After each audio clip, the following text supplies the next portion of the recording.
And I'm Dan. Today's Daffodil Day.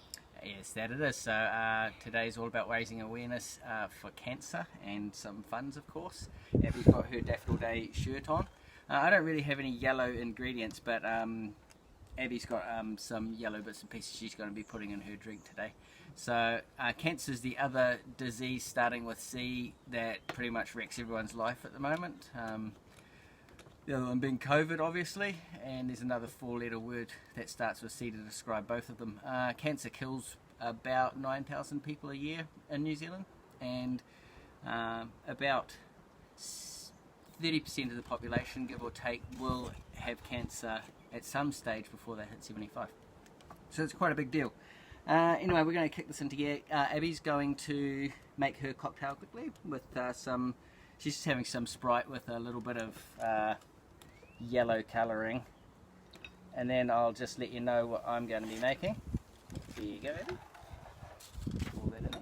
Abby's going to be on pouring again today, so I will see how that goes. Give that a little stir.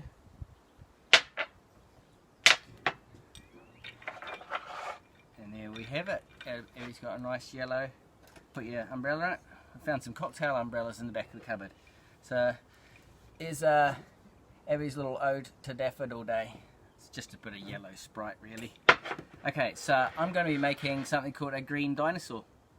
Now, a green dinosaur has proper rum in it. It's got gin, it's got tequila, and that's a green dinosaur.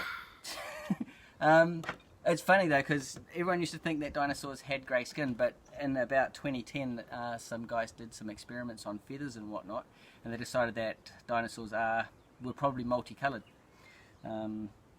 So that's how we get a green dinosaur anyway. So, green dinosaur. We're going to need some Japanesey green, or Midori. Japanese! We're going to need some vodka. Now, I haven't said too much about vodka as an ingredient lately because it's quite a boring beverage as far as that goes. At some stage they used potato mash to ferment to make vodka, but it's been made out of grains and all sorts of things since day dot. It doesn't really have any interesting history, so I haven't really spoken too much to that. We've got some gin, the official Dutch courage drink. And we've got some tequila blanco, or white tequila. So this is the tequila that is not aged at all. So the browner tequilas are put into oak barrels and other sorts of wood barrels to get that sort of caramel flavour and what have you. What's up, Abby? Speak up. I have a Daffodil Day t-shirt on today. Yeah, Abby's got her Daffodil Day shirt on, so we're doing our little part from home to raise awareness. Try and donate some money somewhere for Daffodil Day if you can. Okay, and then of course I've got Contro as the other ingredient going into this cocktail because Contro seems to be in everything. So I'm going to build this one in a jug just because it's easier, and Abby can kick that into gear. One of each of those. Yeah, we'll put that in last. Oh, you want that?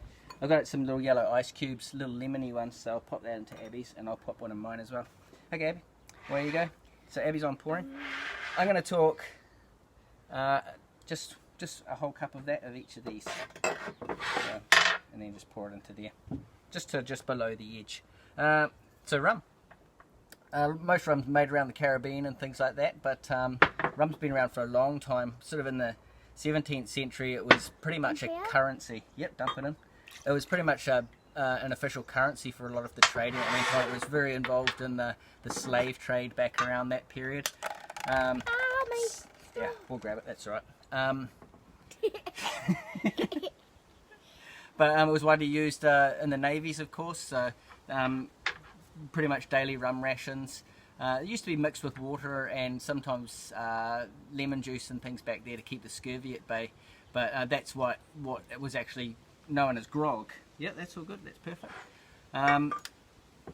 Come sort of the 18th century, it was heavily being produced all over the world, but I didn't even but you had a funny situation where the demand for sugar and molasses and slaves, which sort of made the harvest all work, was being paid for by rum to make more rum, and you had this sort of cyclic feedback loop where they needed more rum to make more rum so that they could produce more rum.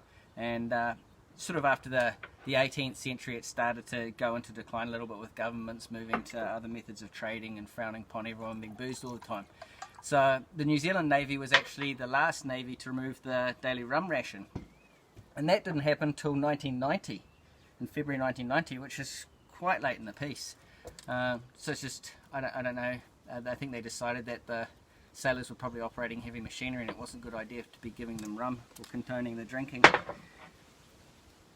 You've been keeping track of all these? I think you already did one of those, but that's alright. Well, I didn't do that. I did that. You didn't do that one? You did that one, okay. And some greenie. Japanesey green. I'm just going to go rescue your umbrella. There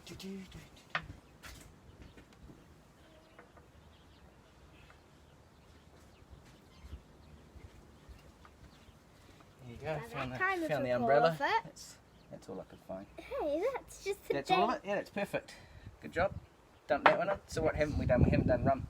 I'm going to go have it. No, let's keep going. We'll find the umbrella later. This is just a day. Yeah, I couldn't find the umbrella. I think it blew off the deck. I'll go get it when we're done. That's fine. Pop that in there. No. No, the green, not the yellow. Oh, right. Finish the job, barman. I'm getting confused. That's alright, I've lost my train of thought as well. Anyway, so that's rum. Rum's an interesting drink with quite a checkered history and very interesting history. I need that. Oh, Abby's got to put the rum in. Don't forget to put the rum in. It was equal parts of all these drinks. The last one is, last thing we're going to put in is some sour mix, or sweet and sour mix. And that's just 1 part of lemon, lime, heavy on the rum there, that's good. Lemon, lime, sugar and water. That'll give it a little bit of a zesty ping. So I'll pop that in there. I'm going to put twice as much of this in, so 2 parts of that. Hopefully I got enough. I can do it. Oh, Abby's got to do it. Don't want to steal her job. You get quite upset. There we go.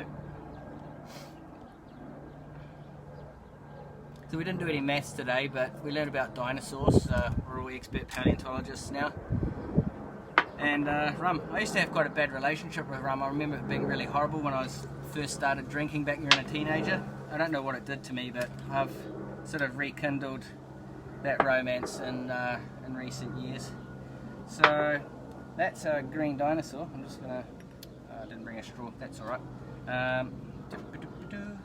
Gonna throw some ice in the glass here. With my one random yellow ice cube. Hey. I'm just going to stir it with my finger. You don't see your bartender doing that very often either. Probably frowned upon. Nice. So I'm going to pour that in here. Now I certainly don't want to be operating heavy machinery after drinking this because it is quite an extra boozy one. Seriously? Seriously. Oh, I forgot one thing. Hold on. What did you say? Oh. That tastes fine as it is actually, but you're supposed to top this one off with a splash of Sprite. So, I don't actually think it needs it because that tasted perfect. You mixed a good drink there, Abby. Yeah, when we're done. When we're done. Let's wrap this up. Okay. So, that's a green dinosaur. Very boozy, very tasty. I like my cocktails a little bit zingy, so I usually like to add a bit of lemon or bit of extra sour mix. But we're good to go.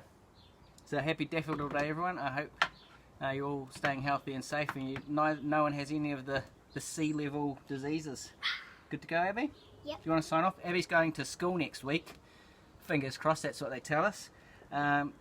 So this is probably our last instalment for a little while. I might find something else to report on next week, and we'll see how we go. So see you later. It's been fun. Anything to say?